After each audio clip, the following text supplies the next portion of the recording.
7 simple lessons that actually work.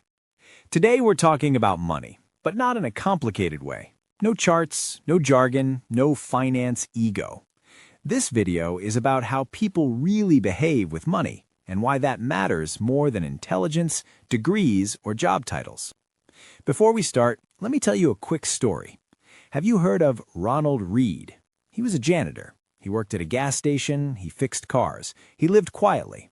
When he passed away in 2014, people discovered he had over $8 million saved. Yes, over $8 million. No lottery, no inheritance, no fancy investments, just steady saving, patience, and time. That story alone tells you the big idea behind this video. How you behave with money matters more than how smart you are. As Morgan Housel puts it, financial success is not a hard science, it's a soft skill. These lessons work whether you're 18 or 60, whether you're just starting out or thinking about retirement. No judgment here, just ideas meant to make you think. Let's get into it. Lesson 1. Pay the price. Every good thing has a price. If you want a nice watch, you don't steal it, you pay for it. Investing works the same way. The price of long-term growth is volatility. Ups and downs, uncomfortable moments, times when your account balance drops and your stomach tightens. That's normal. If you want higher returns, you must accept uncertainty. Even the safest long-term investors experience big drops along the way. That's not a flaw, it's the fee. If you can't accept the price, that's okay. Just don't expect the reward. Lesson 2. Never enough. Comparison is dangerous.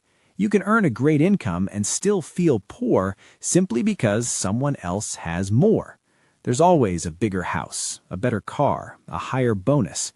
But chasing more without knowing what enough means is how people lose everything. Housel puts it simply. There is no reason to risk what you have and need for what you don't have and don't need. Enough is a powerful word. Once you define it, money starts working for you instead of controlling you. Lesson 3. Everyone's money story is different. What looks reckless to you might make sense to someone else. Some people spend freely, others save aggressively. That's because we all grew up with different experiences. Someone who lived through scarcity thinks differently than someone who didn't. Someone who saw parents lose everything may avoid risk entirely. This matters because copying other people's strategies without understanding your own goals often ends badly. Your plan doesn't need to look impressive. It just needs to work for you. If you enjoy this calm way of explaining things, you'll probably enjoy the other videos on this channel. Subscribe and like so you don't miss our weekly updates. Lesson 4. Prepare, don't predict. No one saw the Great Depression coming, or the financial crisis, or COVID. Trying to predict disasters rarely works. What does work is preparation, having savings, keeping flexibility, building room for error. The people who survive financial shocks aren't the smartest predictors, they're the ones who planned for uncertainty. Preparation beats prediction, every time. Lesson 5. Pessimism feels smart, but isn't always helpful. Bad news spreads faster than good news. Market crashes feel dramatic.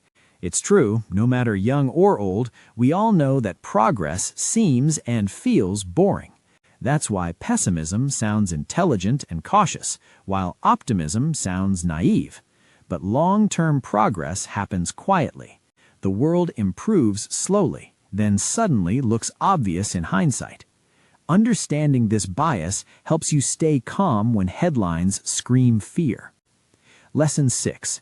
Save like a pessimist, invest like an optimist. This is one of Housel's most practical ideas. Save money assuming things might go wrong, because sometimes they do.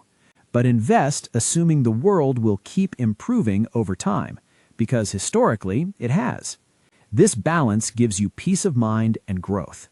It works whether you're young, mid-career, or planning retirement. Lesson 7.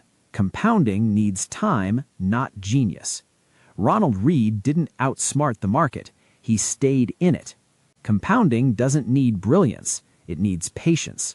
Small, consistent actions done for a long time beat clever moves done briefly. Time is the real advantage, and everyone gets access to it. Now, money isn't about being perfect. It's about being reasonable for a long time. You don't need to be fearless. You don't need to be rich already. You don't need special knowledge. You just need habits that make sense and the patience to stick with them.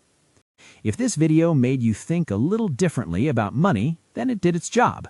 We all can learn from Ronald Read. Thanks for watching, and see you next time.